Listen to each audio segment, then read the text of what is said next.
교회가 있습니다. 베델 복음교회라는 교회인데요. 이 교회가 세워진 지 80년이 넘은 아주 역사가 오래된 그런 교회입니다. 교회가 개척된 스토리가 좀 독특해요. 목회자가 세운 교회가 아닙니다. 한 청년 자매가 개척한 교회고, 그 교회가 80년 동안 그 자리를 굳건하게 아름답게 지키고 있습니다. 스토리가 이렇습니다. 당시 도심 지역인 맨해튼에서 직장 생활을 하고 있었던 한 자매가 있었어요. 이 자매가 예수님 만나서 구원을 받은 다음에 하나님 말씀의 달콤함에 빠지게 됩니다. 말씀을 읽고 묵상하고 말씀을 공부하는 게 너무 기쁘고 즐겁고 재미있는 거예요. 혼자서 성경 공부를 시작했는데 직장 동료들이 1명, 2명 붙어서 성경 공부 모임이 직장 내에 생기게 됩니다. 이 모임에 두 흑인 여성도 함께 참여하여서 말씀을 공부하고 있었어요. 그런데 이 흑인 여성 2명이 이 모임에서 성령을 깊이 경험합니다. 말씀을 통해서 예수님을 만나고 그 말씀의 풍요로움을 깊이 경험하게 돼요. 이 모임을 인도하는 이 자매에게 찾아가서 요청을 합니다.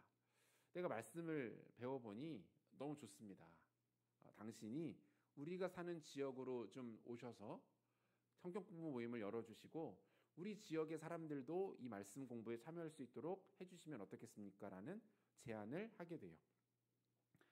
이 여성은 그렇게 하면 너무 좋겠다라고 생각을 했는데 고민이 하나가 있었어요. 약혼을 한 상태에서 결혼을 앞두고 있었는데 그 약혼자였던 이 형제는 이 자매가 계속해서 성경 공부 모임을 인도하는 것에 대해서 그렇게 좋지 않게 여기고 있었습니다. 당연히 또 한 주의 시간을 떼어서 성경 공부 인도하는 것을 좋아하지 않았고, 결혼하면은 성경 공부 모임을 그만둘 것을 요구하고 있었어요. 하루는 만나서 대화를 하다가 이 주제 가지고 크게 다투게 됩니다. 형제가 이야기해요. 결혼한 이후에도 성경 공부 모임을 계속 할 생각이면 나는 더 이상 이 약혼 관계를 이어갈 수가 없다. 파혼하겠다라고까지 이야기를 합니다. 이 자매가 하나님 앞에 이 문제를 가지고 기도하기 시작합니다.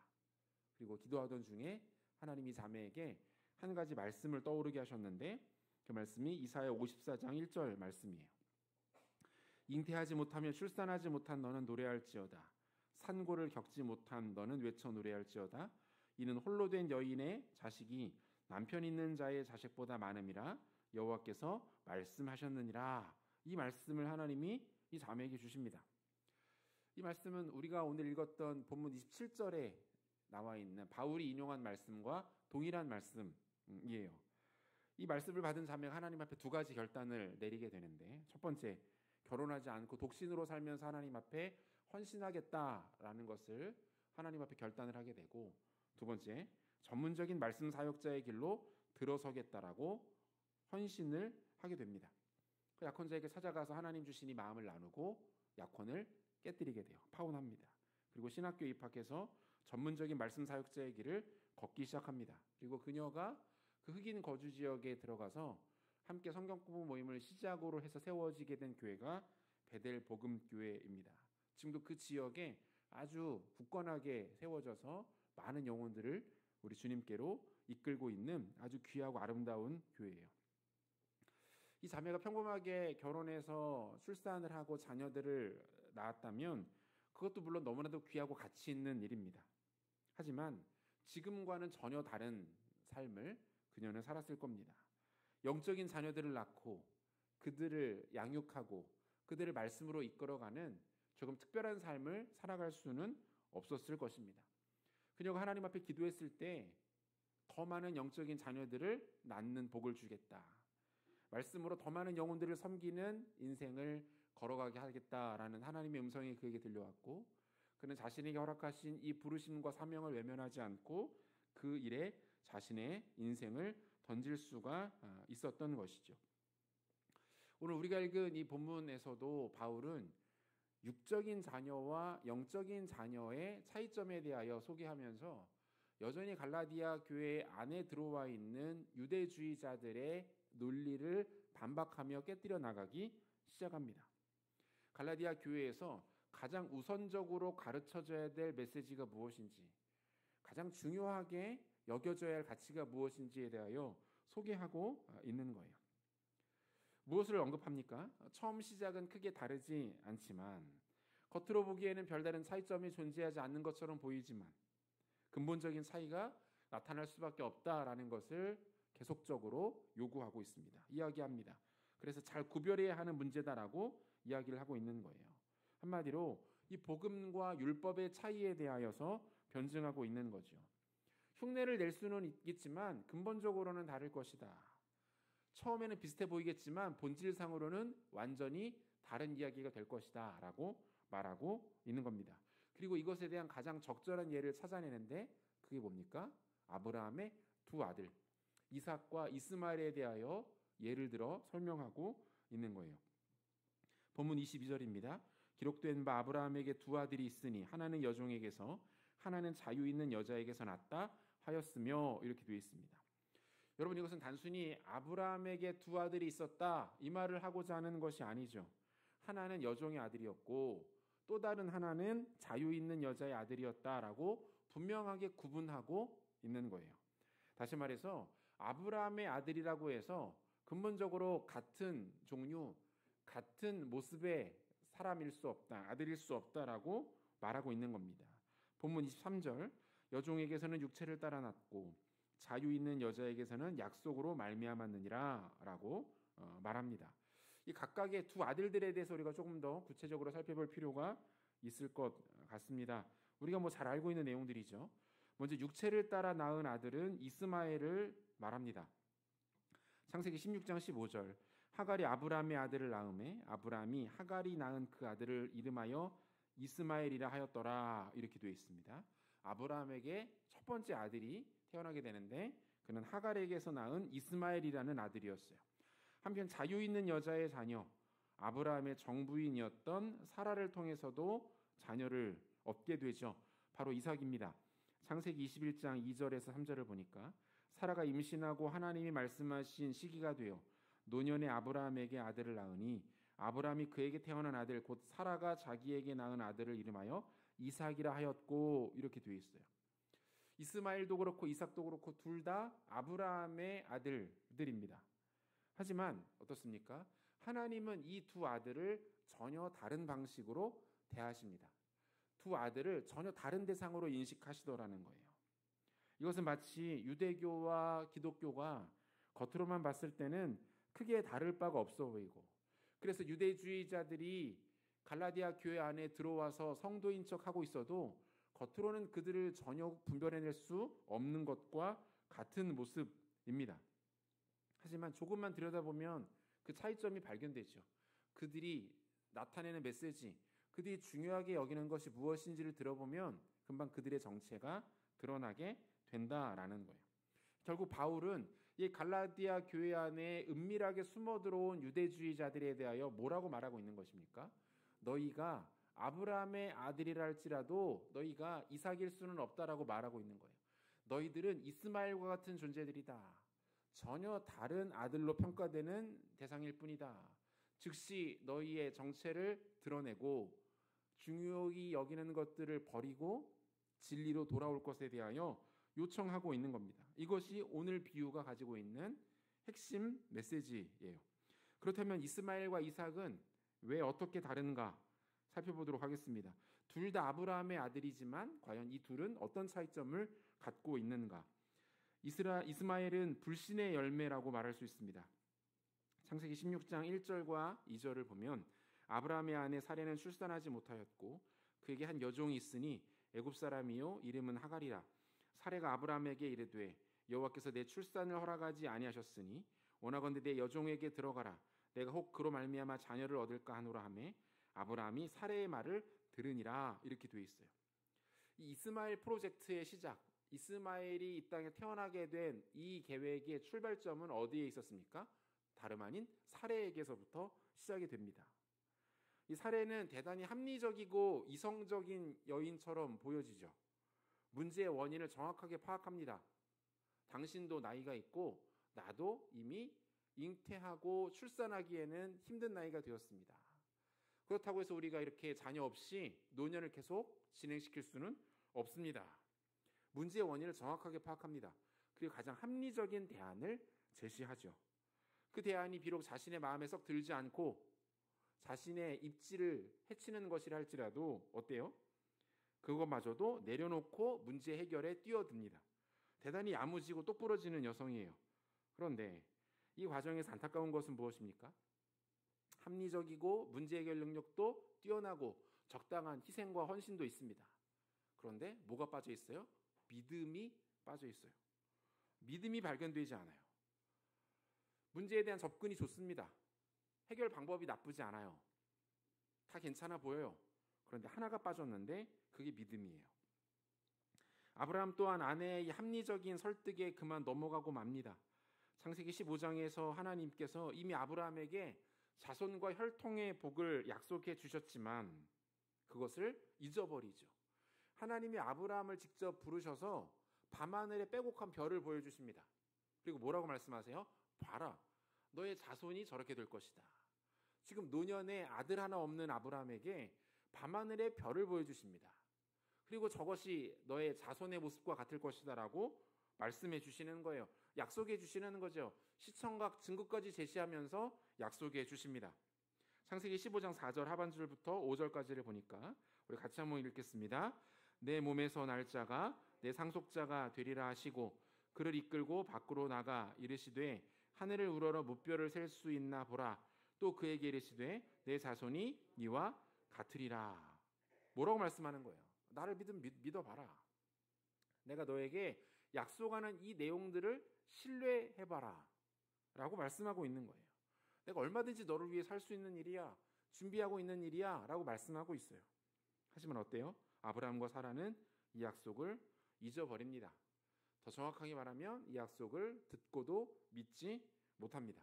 그리고 하갈을 통해서 이스마엘을 얻게 됩니다. 적어도 하나님께서 기뻐하신 출산은 아니었어요. 반면에 이삭은 어떻습니까? 하나님의 은혜로 태어난 생명이 이삭입니다. 전적인 하나님의 은혜와 능력으로 태어나게 된 생명이 이삭이에요. 창세기 21장 1절과 2절인데요. 같이 읽겠습니다. 여호와께서 말씀하신 대로 사라를 돌보셨고 여호와께서 말씀하신 대로 사라에게 행하셨으므로 사라가 임신하고 하나님이 말씀하신 시기가 되어 노년의 아브라함에게 아들을 낳으니. 창세기 21장 1절과 2절은 딱 세 가지를 강조하고 있는데 첫 번째는 뭐예요? 아브라함이 노년이더라. 두 번째, 그에게서 사라가 아들을 낳고 있더라. 그리고 이것이 하나님이 약속하신 바더라. 이 이야기를 합니다. 무엇을 말해요? 현실적으로는 불가능한 상황이 벌어지고 있었다는 거예요. 아브라함의 나이 100세, 사라의 나이 90세. 더 이상 그 어떤 생식 능력이 갖추어져 있지 않은 상태에서 하나님의 능력으로만 생명이 잉태되고 출산되는 기적이 일어나더라라는 거예요. 어떻습니까? 아브라함과 사라에게서 이삭이 태어나고 아브라함과 하갈에게서 이스마엘이 태어납니다. 둘 다 아브라함의 아들이에요.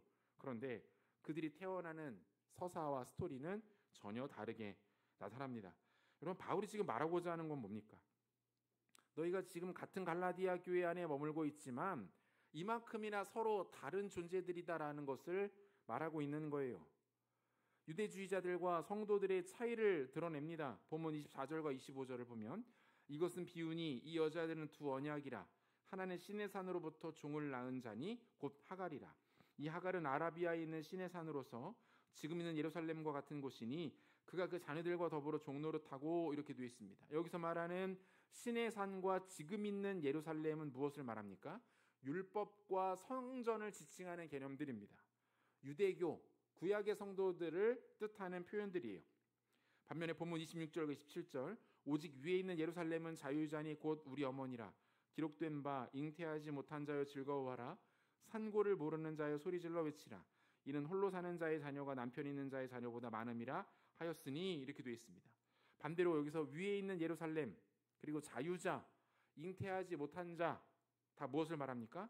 사라 그리고 이삭의 후손으로 이 땅에 오시게 될 예수 그리스도를 지칭하는 표현들입니다. 나아가 예수를 주로 고백함으로 말미암아 구원받는 하나님의 백성들 그리고 그들이 연합하게 될 공동체인 교회를 상징하는 표현들이라는 거예요. 바울의 이 비유, 이스마엘과 이삭의 비유, 하갈과 사라의 비유가 오늘 우리 가운데 주는 중요한 두 가지 교훈이 있습니다. 첫 번째, 인간의 중심에 들어있는 생각들이 생산해내는 올무들이 있다는 거예요. 쉽게 말하면 인간이 자기의 지혜와 자신의 힘을 가지고 많은 것들을 고민해내서 만들어내지만 결국 그것이 우리의 발목을 붙잡는 일들이 비일비재하더라는 거예요. 아브라함과 사라는 아들을 주시겠다, 너의 씨를 통해서 민족을 이루게 하시겠다라는 하나님의 약속을 신뢰하지 못했습니다. 믿지 못하는 거예요. 사실 우리가 이 두 사람을 비난할 수는 없습니다. 너무 이해가 되죠. 이미 세월이 많이 흘렀어요. 하루가 다르게 기력은 쇠약해져만 갑니다. 가만히 앉아서 하나님의 약속을 기다리는 것이 지칠 뿐만 아니라 이제는 불안하기까지 합니다. 약속하셨는데 도대체 언제 이루어지는 것인가? 더 늦기 전에 다른 방법을 만들어야 되는 것은 아닌가? 뭡니까? 약속에 대한 신뢰보다 상황에 대한 염려가 앞서기 시작하더라는 거예요. 약속에 대한 믿음보다 상황에 대한 염려가 앞서기 시작하면 우리는 그때 반드시 실수하게 됩니다. 하나님의 능력보다 자신들의 계획이 더 두드러지게 나타나기 시작합니다. 그들이 내린 선택은 무엇입니까? 결국 젊은 하갈을 첩으로 들여서 자손을 이어가게 됩니다. 그리고 우리는 너무나도 잘 알고 있죠. 이때 이들의 이 결정이 오늘날에 이르기까지 얼마나 많은 역사적 비극과 아픔을 만들어내고 있는가. 현실적인 문제들은 어떻습니까? 가족 내의 불화가 일어났고, 크게는 민족 간의 불화가, 그리고 전쟁이 일어납니다. 지금도 이 혈통적 이삭의 후손이라고 할 수 있는 이스라엘, 또 이스마엘의 후손인 이란이 모든 것을 쏟아부으면서 전쟁을 벌이고 있는 이 처참한 환경을 우리가 직면하고 있는 거죠. 영적인 문제도 발생합니다. 유대주의자들이 견고하게 그 세력을 형성했고 지금까지도 복음과 예수 그리스도를 막아서고 있는 것들을 보게 됩니다. 이 뭡니까? 인간의 생각들, 하나님의 약속을 끝까지 기다리지 못하고 초조함에 붙잡혀서 우리의 생각이 하나님의 계획을 넘어서는 순간에 대부분의 재앙과 대부분의 무질서들이 발생하더라는 거예요. 이 선을 지키는 것들이 굉장히 중요하다라는 겁니다. 우리가 요즘 새벽 예배에서 역대상 말씀 묵상하고 있는데요. 하나님께서 다윗에게 연이은 승리를 허락하십니다. 어딜 가서 누구와 싸워도 이깁니다. 가는 곳마다 승리합니다. 다윗이 승리를 쫓아가는 것이 아니라 승리가 다윗을 쫓아가는 것처럼 보입니다. 그 누구도 다윗을 함부로 여기지 못해요. 나라는 막강해져 갑니다. 권세는 강력해져 갑니다. 그런데 이 승리에 취한 나머지 다윗이 자신의 교만한 생각과 의도를 조금씩 내비치기 시작합니다. 그 사건이 뭡니까? 역대상 21장에 나오는 인구조사 사건이에요. 당시 인구를 조사한다라는 것은 쉽게 말하면 군사력을 객관화시키겠다라는 뜻입니다. 당장 전쟁에 나갈 수 있는 병력의 규모와 숫자가 어느 정도 되는지 파악하겠다. 그것을 대내외적으로 수치로 삼아서 스스로 국민들에게는 국력을 다지고 밖으로는 자신의 국방력을 뽐내는 도구로 삼겠다라는 뜻이에요. 그런데 여러분, 우리가 잘 알죠. 이스라엘은 하나님이 지키시는 나라입니다. 하나님이 싸우시는 나라가 이스라엘입니다. 이스라엘에게 국방력은 그렇게 중요하지 않아요. 어차피 하나님이 싸우시기 때문에 그들이 국방력을 가지고 자랑하거나 그것을 과시할 이유는 전혀 없습니다. 다윗을 높이시고 영화롭게 하시는 분도 하나님이시죠. 그런데 다윗이 승리에 취한 나머지 인위적으로 자신의 의도를 드러내고 있는 거예요. 교만한 거죠. 은혜를 망각하고 있었던 겁니다. 결국 하나님께서 다윗과 이스라엘을 징계하십니다. 무려 7만 명의 백성들이 전염병으로 인해 죽임을 당해. 인간 중심의 마음과 인간 중심의 접근들이 얼마나 두려운 결과를 만들어낸지를 똑똑히 보여주고 있는 거예요. 제가 가까운 인하대에서 한 5년 정도 캠퍼스 사역을 했던 적이 있었습니다. 한 10년도 훨씬 넘었는데, 제가 간사 사역을 할 때만 해도 캠퍼스 안에 선교단체들이 꽤 여러 단체들이 있었습니다. 그리고 사역들이 전체적으로 다 잘 됐었어요. 그런데 지금은 거의 찾아보기가 어려워졌습니다. 아예 활동을 멈추고 캠퍼스에서 빠져나온 단체들도 굉장히 많이 있고 왕성하게 활동하던 단체들도 유명무실해진 것을 보게 됩니다. 이게 너무 안타깝고 우려스러운 일들이죠. 그런데 유독 한 단체만큼은 과거의 그 명성과 영향력을 여전히 지금까지도 유지하고 있는 것을 볼 수가 있어요. 이 단체에 대해서 여러 다양한 학자들이 분석해보고 여러 가지 원인을 찾아보았습니다. 여러 가지 원인이 있었는데 그 중에 가장 대표적인 이유가 고집스러운 철학을 가지고 있었다는 거예요. 이 단체가 아주 고집스럽고 독특한 철학을 가지고 우직하게 그것을 가지고 밀어붙이고 나가고 있었다. 그래서 버텨내고 견딜 수 있었다라고 이야기합니다. 그 2000년대 초반에 캠퍼스 선교단체들이 막 이렇게 전성기를 이루고 있었을 때 많은 단체들이 변화와 혁신에 대해서 이야기했습니다. 새로운 도전과 실험들을 이야기했습니다. 지금 우리에게 힘이 있으니 혁신해야 된다. 변화해야 한다. 새로운 실험들을 해서 새로운 세대를 향한 새로운 전도법을 찾아가야 한다. 많은 것들을 했습니다. 미국이나 서구 교회에서 유행하는 모델들을 도입했고 기존의 방식들을 탈피하기 시작했습니다. 물론 더 적극적인 선교를 위함이었고 영혼들을 더 잘 돌보기 위한 방법이었어요. 그런데 이 과정 가운데에서 인간 중심적인 사고들이 들어오기 시작합니다. 세상의 경영적인 방식들이 도입되기 시작합니다. 세상의 방법들이 빠르게 그 안으로 들어오기 시작합니다. 그런데 지금까지도 사역을 잘 감당하고 있는 그 한 단체는 과거에 그 논의와 시도에 전혀 참여하지 않았어요. 그 단체는 처음 시작할 때부터 지금까지 예수, 십자가, 복음, 말씀, 기도, 전도 이런 원색적인 성경의 가치들을 이야기하고 가르칩니다. 한때 다른 단체들이 솔직히 비웃었어요. 고리타분하다. 저걸로는 이제 안 된다. 세상이 이처럼 빠르게 변하고 있는데 저걸로 어떻게 승부 볼 수 있겠나. 하지만 그렇게 비웃던 단체들은 이미 힘들어졌고 그 단체만 지금까지 살아남아 있는 것을 보게 됩니다. 물론 이렇게 객관적으로 단순하게 설명할 수는 없겠죠. 하지만 무엇을 알 수 있습니까? 인간의 그 어떤 탁월함과 명철함이 복음에 미칠 수 없다는 거예요. 인간의 가장 강력함이 하나님의 어리석음보다 못하고 인간 중심이 아닌 하나님 중심으로 끝까지 나아갈 수 있어야 한다라는 것입니다. 저는 우리 교회가 기도의 영이 충만하게 부어지고 말씀의 역사가 풍성하게 나타나는 교회가 되기를 간절히 바라고 소원합니다. 하지만 동시에 그보다 더 하나님 앞에 간절히 기도하는 것은 우리 가운데 은혜를 주시고 복을 주시고 부흥을 주시는 분은 하나님이시지만 우리 편에서는 우리가 포기하지 않고 이 일들을 감당하게 해달라고 기도합니다. 우리가 하나님 앞에 포기하지 않고 지치지 않고 이 일들을 우직하게 끝까지 감당해내는 것. 인간적인 방식과 세상적인 원리를 도입하여 교회를 좋게 만드는 것도 분명히 필요한 일이고 좋은 일이지만 그보다 앞서서 하나님 중심의 사역들을 지켜내고 하나님이 정말 우리 가운데 주신 중요한 가치들을 끝까지 견지해내는 것, 이 일들을 저 여러분들이 끝까지 포기하지 않게 되기를 바랍니다. 하나님 중심으로 하나님 기뻐하시는 것으로 향하여 우직하게 끝까지 걸어나가는 교회와 성도들 되시기를 소원합니다. 두 번째 교훈 무엇입니까? 인간의 한계가 하나님의 출발점이 되더라는 거예요. 유대주의자들의 주장은 그래도 율법을 지키고 할례를 받아야 한다라고 말합니다. 과거 유대교의 전통을 살려야 한다. 무시해서는 곤란하다. 이렇게 말하고 있는 거예요. 여기에는 어떤 논리가 작용하고 있는 것입니까? 아무리 그래도 우리가 뭐라도 해야 되지 않겠어? 노력을 하고 정성을 보이고 최선을 들여야 되지 않겠어? 라는 종교적 이론이 이 안에 들어와 있는 거예요. 아브라함과 사레의 생각도 다르지 않았겠죠. 그래도 우리가 뭐라도 해야지. 우리가 할 수 있는 최선은 다해야지. 너무나도 당연한 생각입니다. 맞죠? 하지만 우리가 기억해야 될 것은 무엇입니까?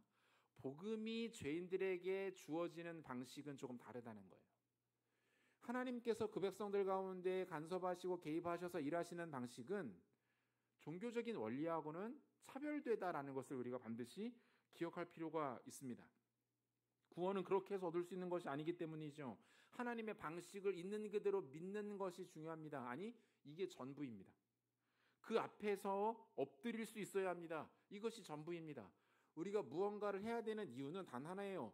이미 허락되어진 복음과 구원이 감사해서 그것에 대한 당연한 반응으로서의 행위일 뿐이지, 우리의 행위와 헌신과 어떤 종교적 열심이 우리의 구원을, 우리의 영적인 상황을, 우리의 영혼의 때를 주장한다라고 여겨서는 안 된다라는 거예요. 뭡니까? 하나님 앞에 진짜로 항복할 때 하나님이 그에게 진짜 행복을 주신다는 겁니다. 항복할 때 행복이 임합니다. 아주 중요한 영적인 원리입니다. 하나님 앞에 나의 모든 것들을 다 내려놓고, 주님, 내가 할 수 있는 것이 아무것도 없군요. 내가 주님을 위하여서 좋은 것을 드리고자 하는 선한 마음이 있지만 이마저도 하나님께는 아무런 의미가 없는 것이군요. 그저 하나님께 엎드릴 뿐입니다. 항복할 뿐입니다. 그 지점에서부터 하나님의 일하심이 펼쳐진다는 것을 잊지 마시기를 바랍니다. 여호수아 5장에 보면 여리고 정복을 목전에 둔 여호수아에게 여호와의 군대 대장이 찾아옵니다. 그가 여호수아에게 요구한 것은 딱 하나였어요. 여호수아 5장 15절 같이 읽겠습니다. 여호와의 군대 대장이 여호수아에게 이르되 내 발에서 신을 벗으라. 내가 선 곳은 거룩하니라 하니 여호수아가 그대로 행하니라. 여호와의 군대 장관이 여호수아에게 요구한 것 딱 하나, 뭡니까? 내 발에서 신을 벗으라. 이게 무슨 의미예요? 항복하라는 거예요. 신을 벗는다라는 것은 움직이지 않겠다라는 것이고 아무 행위도 하지 않겠다는 겁니다. 무기력하게 노출되겠다, 이 뜻이에요. 항복하라는 거예요. 그리고 여호수아가 그대로 행합니다. 그리고 이 자리에서부터 이미 여리고성의 승리는 시작된 것이나 다를 바가 없죠. 출애굽기 17장에도 보면 출애굽한 이스라엘 백성이 광야에서 아말렉 만나 전투하는 장면 나와요. 이때 특이한 일이 벌어지죠. 모세가 전장이 내려져 보이는 산 위에 올라가 손을 듭니다. 그러면 이스라엘 백성들이 이겨요. 모세의 팔이 피곤해서 내려오면 아말렉이 이깁니다. 사실상 이 싸움은 말이 되지 않는 싸움이었어요. 이스라엘 백성들은 이제까지 제대로 된 전쟁을 치러본 적이 없습니다. 무기도 변변하지 못합니다. 전략 전술 없어요. 훈련 받아본 적 없습니다. 그런데 그들이 이깁니다. 어떨 때? 모세의 손이 올라갔을 때. 이 장면을 가지고 많은 학자들이 모세의 손이 올라가는 것을 기도로 해석을 합니다. 맞죠? 기도할 때 하나님 일하시니까 맞습니다. 그런데 박영선 목사님이라는 분이 어떻게 해석을 하냐면 모세가 손을 든 것을 가리켜서 항복한 것이다, 이렇게 해석해요. 모세가 항복한 것이다. 하나님께 항복했더니 하나님이 앞서 싸워 나가 주시더라, 이렇게 해석합니다. 출애굽기 17장 11절에서 13절까지 보니까 모세가 손을 들면 이스라엘이 이기고 손을 내리면 아말렉이 이기더니 모세의 팔이 피곤함에 그들이 돌을 가져다가 모세 아래에 놓아 그가 그 위에 앉게 하고 아론과 훌이 한 사람은 이쪽에서 한 사람은 저쪽에서 모세의 손을 붙들어 올렸더니 그 손이 해가 지도록 내려오지 아니한지라. 여호수아가 칼날로 아말렉과 그 백성을 쳐서 무찌르니라. 손을 든 것은 항복한 것이다, 이렇게 보는 거예요. 손을 들고 하나님 앞에 항복했더니 하나님, 우리는 이 싸움 도저히 감당 못합니다.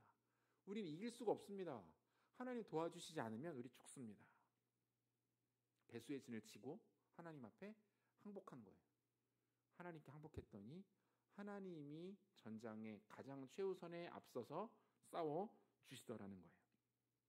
사랑하는 성도 여러분, 아브라함도 모세도 여호수아도 자신의 한계를 정직하게 인정했습니다. 나는 안 됩니다. 내 힘으로는 해볼 수 있는 것이 아무것도 없습니다. 나는 철저하게 무기력하고 어리석고 감당할 능력이 안 되기 때문에 하나님, 나는 안 됩니다. 그러므로 항복합니다. 그러므로 하나님 앞에 나와 엎드립니다. 하나님, 이제부터는 당신의 시간입니다. 역사하여 주옵소서. 일하여 주옵소서. 하나님이 싸워 주옵소서. 하나님의 승리를 겸손히 바라보기를 원합니다. 이 고백이 오늘 밤 우리의 고백 되기를 원합니다. 그때 하나님이 우리 가운데 은혜를 주시는 거예요. 하나님이 우리를 긍휼히 여겨주십니다. 하나님이 우리를 불쌍히 여겨주십니다.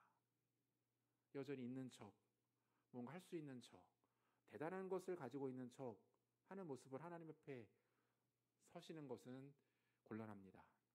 항복해야 합니다. 항복하면 행복해집니다. 이 놀라운 지혜를 가는 여러분들 되시기를 소원합니다. 말씀 맺겠습니다. 진정한 복음은 하나님이 주인이 되시는 겁니다. 그분이 나의 승리와 구원을 위해서 여전히 일하고 싸우고 계십니다. 인간적인 모든 기준과 생각과 가치를 과감하게 접으십시오. 겸손하게 하나님 중심의 삶을 살아갈 것을 다짐하고 결단하시기를 바랍니다. 그 선을 넘어가지 않도록 우리를 쳐서 복종시킴이 중요합니다. 그리고 그것은 우리가 하나님 앞에 항복할 때에 그 선을 지켜낼 수 있습니다. 엎드려 기도할 때에 그 선이 보입니다. 기도가 사라지면 그 선이 보이지 않아요. 마음이 교만해져서 드나들기 시작합니다. 그리고 그 순간에 우리는 내 코앞에 다가와 있는 패배를 직면하게 될 뿐입니다. 바라기는 하나님 중심의 삶을 살아가시고 하나님 앞에 납작 엎드려 항복하는 그 겸손한 태도를 통해서 하나님의 역사를 온전히 경험하시는 지혜로운